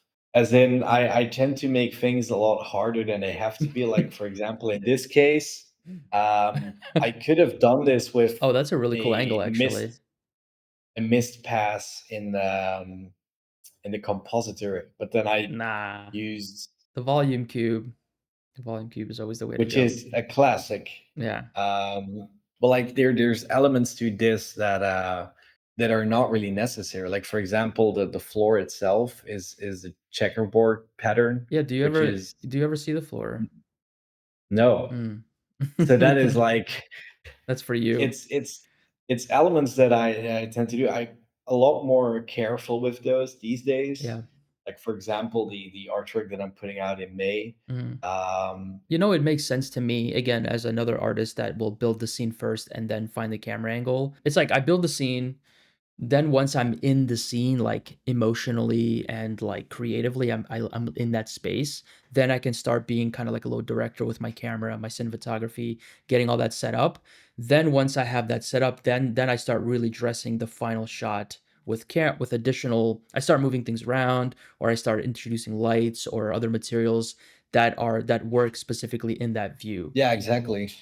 Um, but that's really how the whole mindset works as well. Is that I just tend to build these scenes and then just look into what angle works, what doesn't work, and then in certain cases, having that floor is really important because you Mm, never know what you're gonna do with it. wow. Um, Do you use like any add-ons or is it purely because if you're making all the models yourself, you're making all the textures, are you very much just like a purist, like vanilla blender, or is there certain add-ons that you're like, I definitely need this one to get my work done or anything like that? no. Honestly, no. So I'm a very vanilla user of Blender, to be honest. yeah, that's fair. Like if you look at this one, for example, that's Oh, that's so changes with cool. Wow, that's which so is fun to look at. Do you do and you this do you was not use the denoiser much? back then I didn't. Mm, I will say that I've that's been one of the big changes this year. I've realized that it exists yeah, and that it works yeah. and that I can use it. So that is that's definitely one thing. Can we turn it on? I'm just so curious to see how this animation would roll with the denoiser on, since I'm assuming you have a pretty powerful GPU. Mine is pretty good. What is it? Uh, Let me see which I want. I would the RTX 4080, That's a good one. which I'm happy with. Yeah, yeah, yeah. That's more than enough for this kind of work. So I will say that because I think this is more of a Discord thing when you're sharing your screen. But can you just tell us the render setting numbers, like the sample amount, the because those are kind of pixelated. Like in general, I tend to really have What's the sample uh, amount? Is it 256? yeah, Like a 0.02 something noise threshold. Those are the numbers. because I think tend to render this with well, I used to render without denoising because I really liked how it looked with a little bit of grain. Yeah, for But sure. obviously, I've been really just bringing that in post Mm. for obvious reasons. Mhm, mhm. But yeah, I feel like I really dislike the whole smudge look of denoising, Yeah. and that got a lot better. And that's probably also the reason why these days I tend to use it. Back then, I was really not that big of a fan of Mhm, it. mhm. If you look at, for example, this file, that's all just versions of one Wow. piece. Like, I think if I Jeez. can look through it, Mm. Oh, really? This like, is really cool. So it's very iterative, like, you're kind of making small changes over yeah, time. exactly. That It's a honestly, lot of just it's reassuring because to me, when I try to achieve a similar result, like looping or scale or something abstract, it does for me take a long time to get there. Like, it takes a lot of iterations, so it's kind of comforting to see that it takes you, the same. yeah, no, it's definitely something like the shapes for this one came together really quickly, Yeah. but then having like the actual setup Mm, took a really long time. yeah. Um, Ah. but then like for example, the butterflies were also something that I worked on for a really long time to get that to look good. Does it loop? Um, Is it like a perfect loop? it is a perfect loop. And Um, are these items, are they kinda like, is it like a chain link situation where they're all just rotating in one axis? And is that why yeah, it's a perfect basically. loop? Okay. Yeah, so they turn 360 degrees each. Uh-huh, uh-huh. Um, and then the butterflies are very carefully animated. Yeah. Um, so it's really been something that has been worked on quite a lot. Like for example, in this case, having this as a camera angle was something that I really had to find along the way. Yeah, like a lot of Ah, things there it change. is. Yeah, the crates. The crates are were back then a really big part of the whole composition. Um, What do you think about yeah, like scale? this one. Like, if these are butterflies, wouldn't that mean these pyramids are pretty small, right? Or does that is not that's not something like that's a concern in this universe?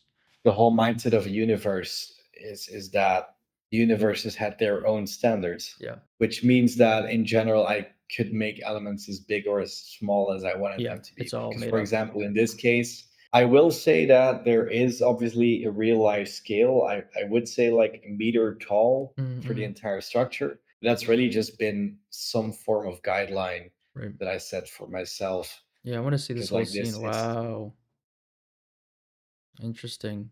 So and they're all just can you play the scene and then turn on all the overlays? I'm so curious to see where all, like, the lights are and all the little, like, gizmos and stuff are. there's literally just three lights. And usually that's a big thing within my scenes is that there's very few lights. Are the lights Uh, moving? com- Are they connected to the items or they're completely still. They're not using Trilliant. so the Actually, in general, and mm, that's also like a change. Um, is that I didn't really used to animate my lights all that much, mhm, which I've played around with since. But mhm. back then, I was kind of satisfied with having Yeah, them still, yeah, yeah. mainly because basically the animation itself is so noisy Mhm. and so expensive Can you play that if it? I would have Can you just play the animation and jump out of the camera, like, with the rendered view and everything going? That's always very that kind of shows a lot. see if I can, yeah, this one should work. Oh, so it's just that one spinning. The other ones are spinning slower. There are a couple of versions on this one. Oh yeah, that was a cool part of this one. I actually had the butterflies disappear, which is something that I totally forgot about. Oh, that's really, really cool. How is it disappearing? Literally just scaling Moving? them down when, yeah, it's literally just scaling them down I very see it. Yeah. fast For, while like the thing is spinning. in, like, 1 frame, it's scaled down to 0. And that's a technique that I've used a couple of times in a couple of pieces that I've done. Oh, that's actually Yeah, really obviously there cool. was That's, like, a really cool little environment. It looks like a prison or something. Yeah, like if you were to expand this into a bigger world, into a bigger environment, this could be a really fun one to get into. Yeah, I always really liked that shape because always had a lot of admiration for retrofuturism, Mm, and just brutalism. mm, But making a lot more colorful is has always been something that I really like to do. mm. Um, and this is one of the main examples of that one. It's kind of the same vision as with Tree, but just a bit different. Um, Oh, this is wait, hold on. This one looks familiar. This was with the lights in the background, like Just let me Dance. see if I can find the final version. Where is it? That looked like it, the one you just pulled up. I think this one is it. Oh man. Like, obviously, this is really Yeah, noisy. yeah. You gotta get that denoiser going. There it goes. Oh man. Like I'm curious. The biggest change I'm seeing is like there's like the straps. What was the decision behind throwing those in? Was it just like you needed some kind of vertical visual element for Yeah, space? Okay. exactly. And that was also why in the earlier version, brought this in to just giving a bit more flair and make it a lot more fun. Because like the light ceiling was something that we always felt would be the vibe. Let me see if I can pull this one up for a second, because that's the rendered version. Oh yeah. Wow, that Um, looks so cool. The like smudge marks on the screen. Jesus, somebody was touching the shit out of that thing. So yeah, that's like the subtle details that I always really liked. To be honest, this scene was really hard Mm, because obviously I have a ton of lights yeah. within this, Yeah. which Oh, that's so cool. was really, I love how warm it is. yeah, that was it was always really meant to be really warm. That's Mm, probably why the other version didn't make it, because it was kind of dark in itself, mm. and this song had to feel really funky and really had to have that disco groove a bit, which is something that's maybe fun to show, which is The unreleased. straps, were they like just a simulation that you like ran and then set Yeah, absolutely. Because you can notice that over as one here that there's falling? one that fell down, but it really worked within the lower half of the shot, Oh, and then yeah. obviously the confetti getting back in, because the whole song felt very celebrational, and I really wanted to catch that vibe within the actual artwork. Um, So yeah, I was a really big fan of that one. This is, for example, a personal piece that I did that I Ooh. haven't released yet. Ooh, okay. A little unreleased Um, action here, a little, like, exclusive look. Absolutely. So yeah, this one wasn't made with denoising yet. Mhm. So it's really a very new thing for me to use denoising. I tend to be really late with these kinds of things. Just in general, I'm still working the latest version of Blender, but there are certain things that I'm rarely using, like the let's see, I always forget it. Yeah, the adaptive subdivision Mm. is something that I rarely Yeah, use, to be I don't honest. use it much either. I don't Um, even really know how it works still. I'm the same way. I have, like, my comfort zone, my comfort tools, and I maximize what I can do with that. Like, I'm, like, tool-wise, tool minimalist, and I maximize with that instead of, using every single tool, every single type of add-on there's out there. Yeah, because to be honest, in my case, for example, I will always say my art is in itself very Mhm, simple. I tend to not focus on very heavy scenes. I tend to keep it very minimal. mhm, And obviously, like the shaping as mhm. well, like this isn't the most extravagant piece that I could have made, but it works for the idea that I wanted to bring forward. Earlier when we were talking about like fine art and abstract art and that kind of like not lining up with a commercial art, it seems like you are living in both of those kind of instances where you are commercializing your work, but the artwork itself is somewhat abstract, somewhat fine. So, like this, for example, you must have an idea or a story or a thought or a feeling that you're going for, but it is very abstract on the surface. So, what was the idea behind this piece, and why did you decide to make it these shelves of moons rolling back and forth? Well, it was first inspired by a building that I had seen. I've always been a big fan of Art Deco, and I really wanted to try it out. And then I was like, well, I saw these ledges. I was like, something that would be really fun is to have objects rolling on them.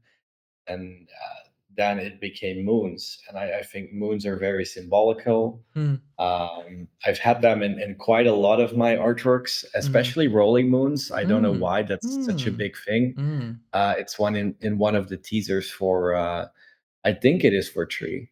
It has a painting easel with a moon rolling towards it. But I think it's the interesting part of the moons rolling in different directions.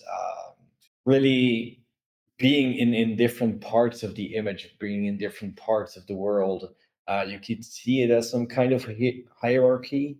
Um, Sometimes my ideas are really vague, mhm, and they really just serve the idea of being, well, of looking good. mm, mm, But I also think it's always nice to have something that could have a deeper meaning, that mm. people can find deeper meanings within.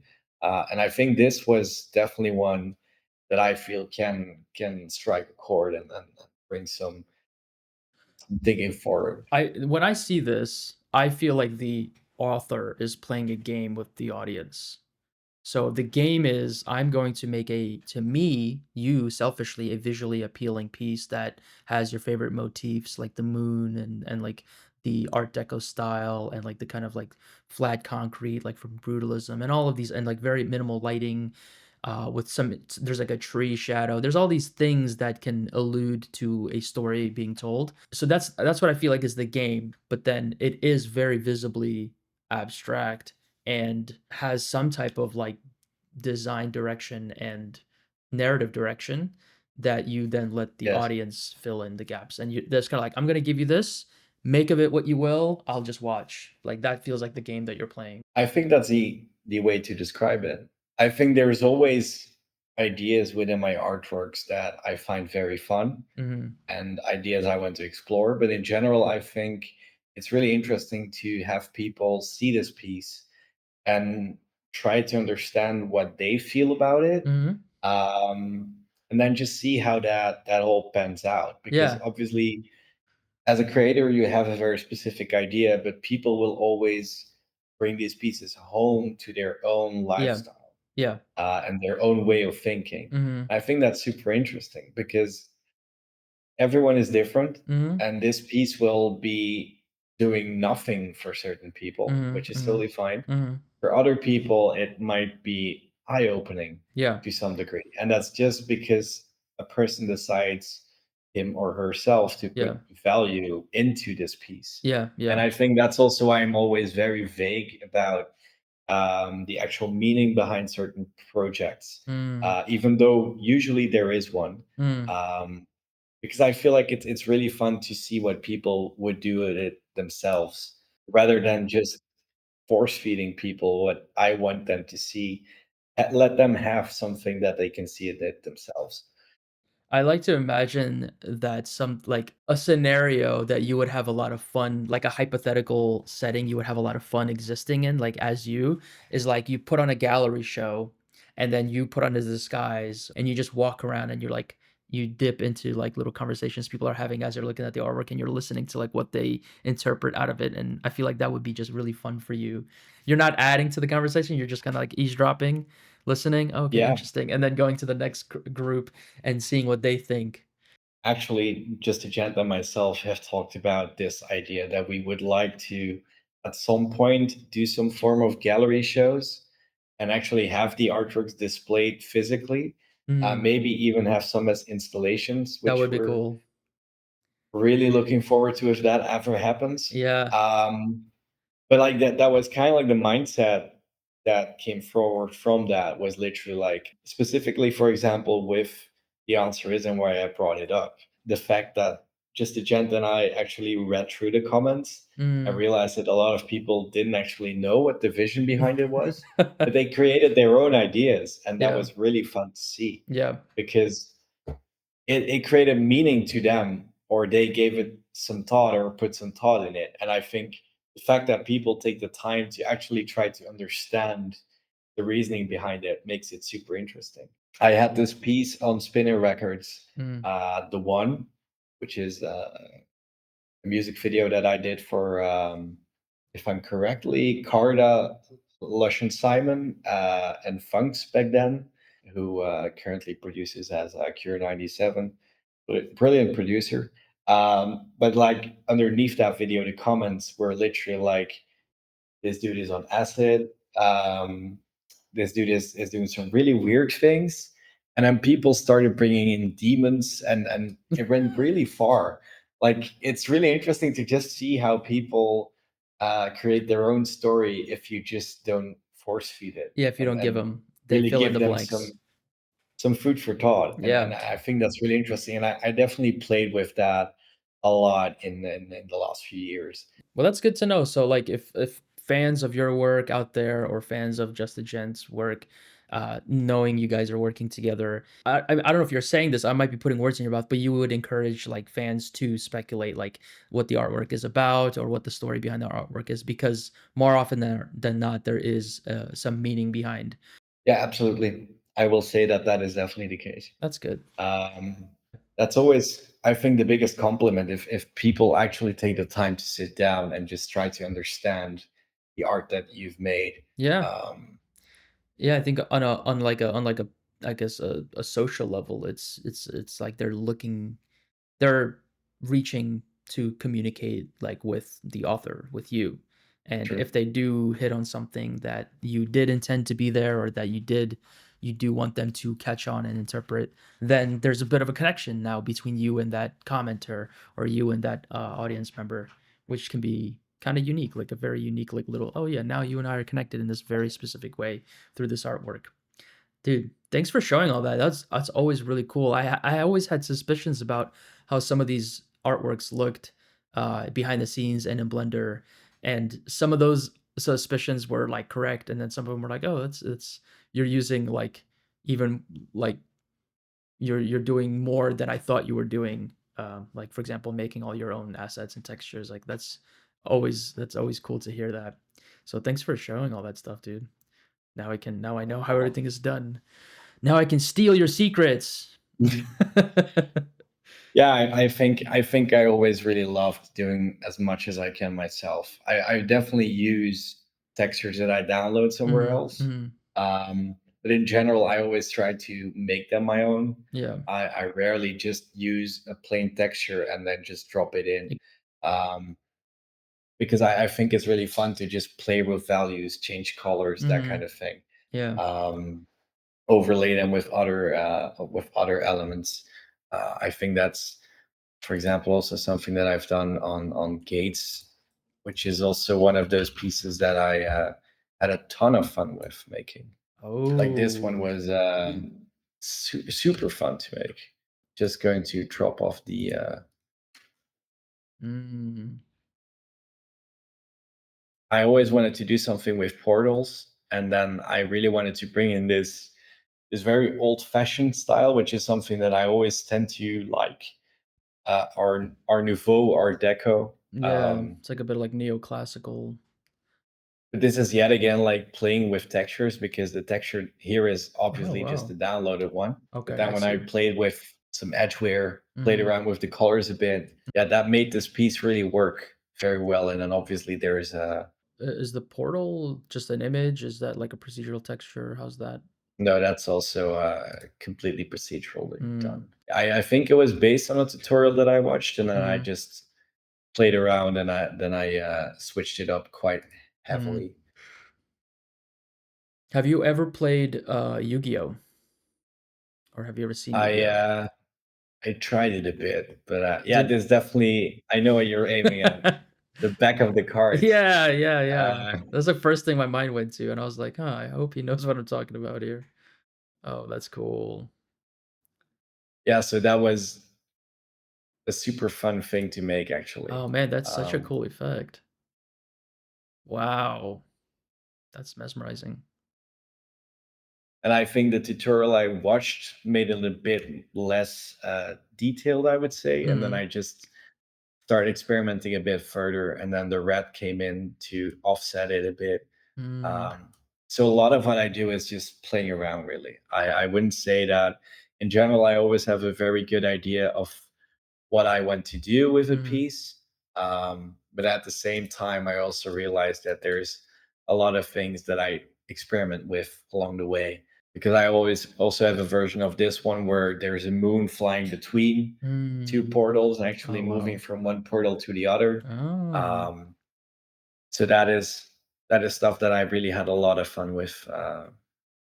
It's so cool because it really is like it's like this is like a showcase in how you don't need you can do a lot with very little.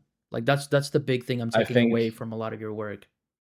I think that is also how you could describe my work. I tend to lean towards minimalism Mhm. as much as possible, but I want to convey as much of a message through the minimalistic visuals that I have. I can totally see the appeal of working this way and having this type of art style because sometimes I want to do that with my own work is like I just want to strip away everything, just give me the bare bones and let me play with that because I think I can come up with a lot of fun stuff with just like the very like some of my scenes. I don't know if you've seen them like if you jump out of the camera, it's just like the buildings and stuff. Buildings, atmosphere, lighting.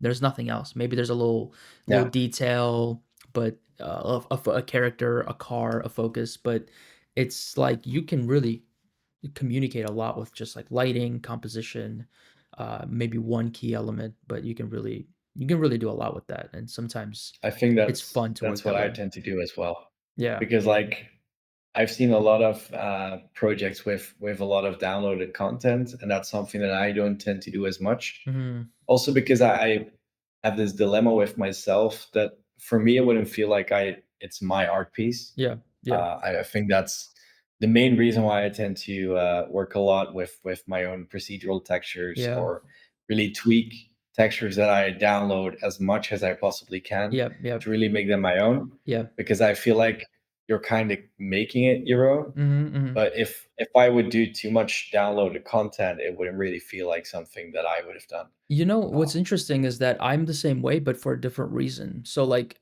a big part of the work that I do is like giving it away or like through like Patreon or through Gumroad or whatever, or showing tutorials on how to make it. And I very much believe in like doing it yourself and just learning like the skill or concept of how to make something yourself, and then you can do it yourself forever, kind of like a teach a man to fish exactly. kind of thing. But in addition, so if I'm giving away files or if I'm selling them, I just feel way more my conscience is way more clear when I know everything in there is like made, or at the very least, I've cleared it to be resold or re-released or whatever.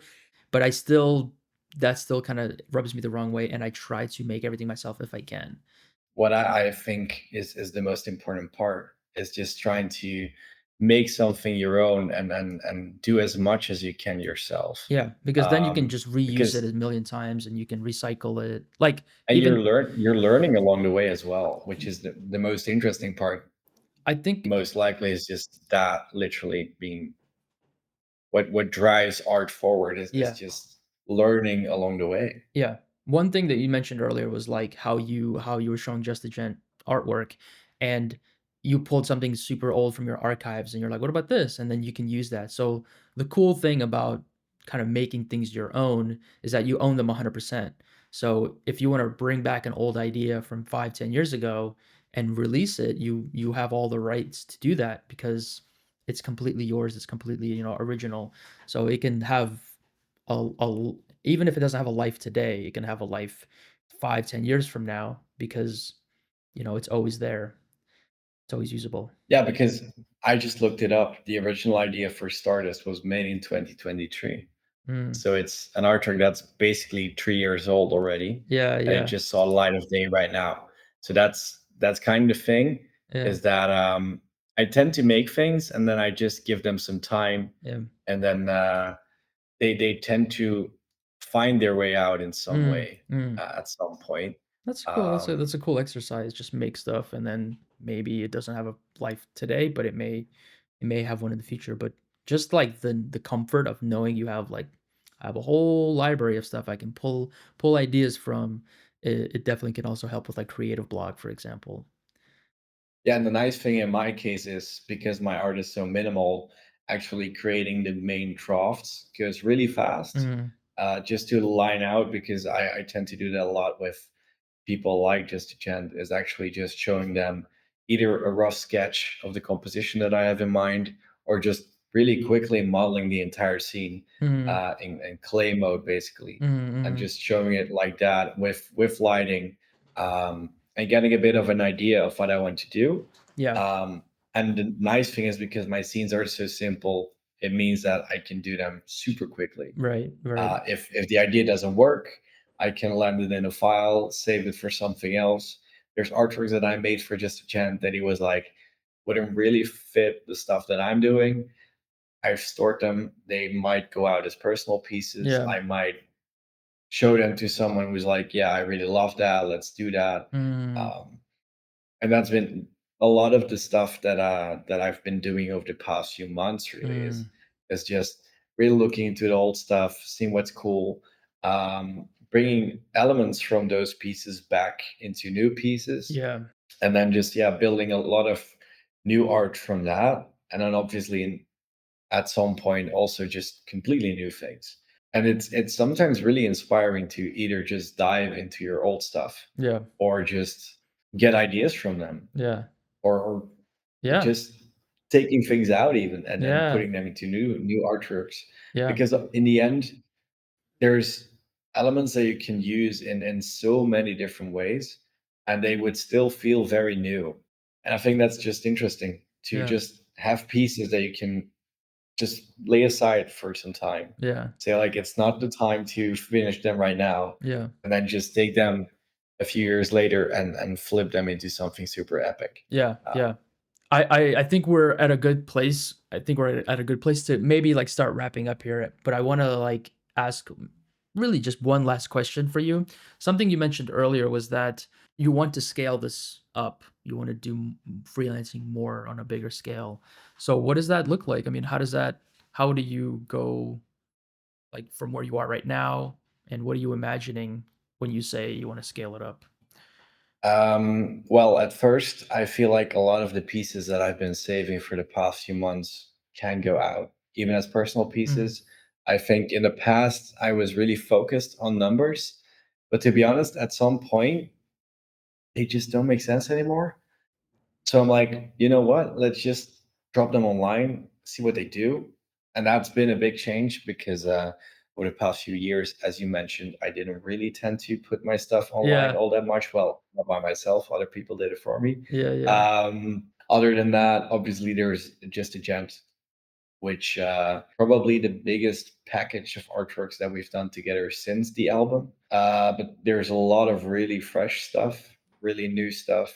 It's getting super interesting. Also, the ideas are really miles ahead of what I used to do, in my opinion. Cool. I think they're a lot more meaningful as well. Mm. So Stuff to dig into there. yeah, it's been really fun to work on these. I will kind of see where it goes from there. There's a bunch of people that I've been talking to do some stuff with. There's friends that haven't produced in quite some time that are really out there to put new songs into the world, and Mm. there's maybe some ideas that we're recycling again, Cool.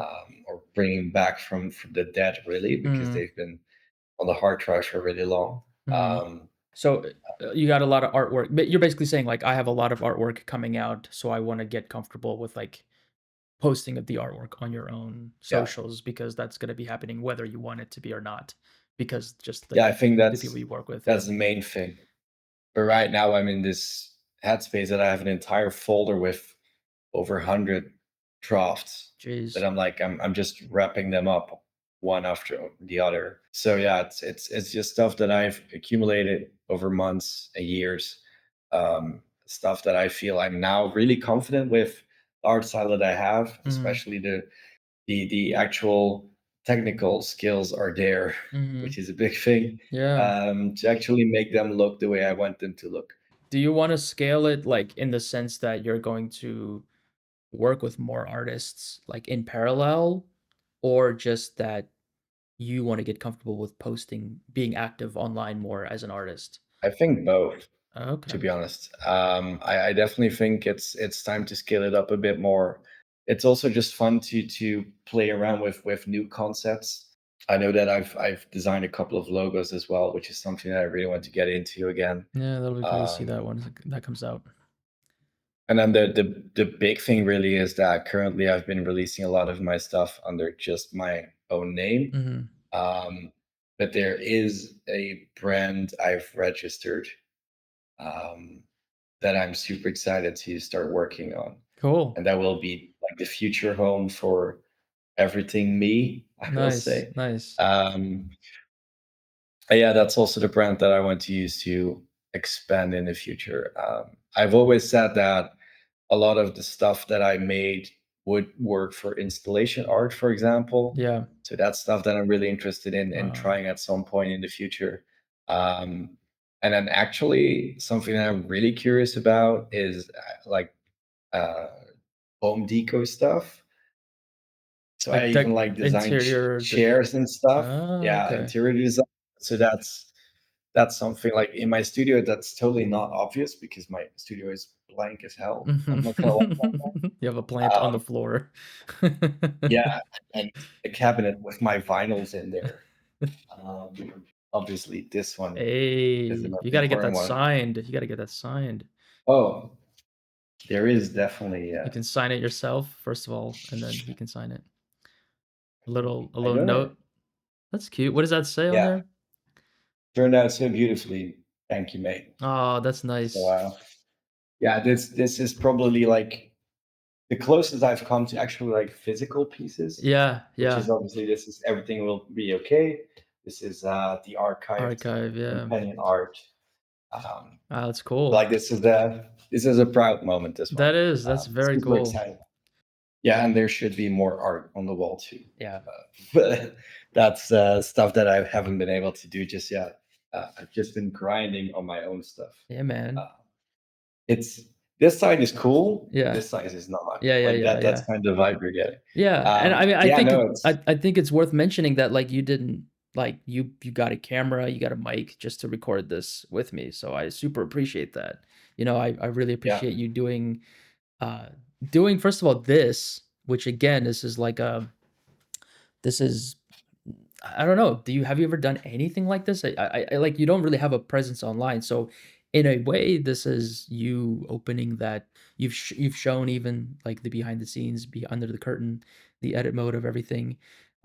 So and you getting a camera and a mic for doing this, I super appreciate that. I mean, like, I'm really happy that you did that. Like, I don't even know what else to say, but yeah, thank you for going above and beyond and making sure, even just doing this, because no you didn't have to. You could have stayed a recluse, hidden, yeah, doing your fancy dinner dates, and never really showing your Blender files. So I really appreciate you doing this, dude. yeah. No, but it's been really fun. Honestly, there's so much more I could have shown, I but believe it.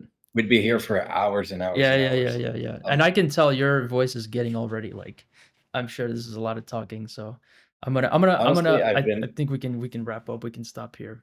But I want you to say your name so that people can know who you are, where to find you, your socials, what sites, what things do you want people to check you out on? yeah. My name is Robin Weynants. Mhm. Which is a very hard name to pronounce, which is why the whole company thing came up Mm, to mm, make it mm. a bit more internationally workable. Oh, Um, okay. because I know that the name is very hard to find. Weynants. So how Just a Gent did that at some point, I have no clue. Um, but yeah, so that is currently where you will find a lot of the art stuff. Cool. So this is exciting. It's like this is like Yeah, starting to ramp up, and we're gonna go off the roller coaster over the hill, or whatever the analogy would absolutely. be. So, all right, well, thanks for doing this, dude. I'm gonna stop the No recording, problem. but yeah, thanks for joining me on the super long call, and thanks for like everything you've shown. No I'll be looking problem. forward to seeing everything that you do coming up. Brilliant. Same from your side, by the way. Thanks, dude. Three,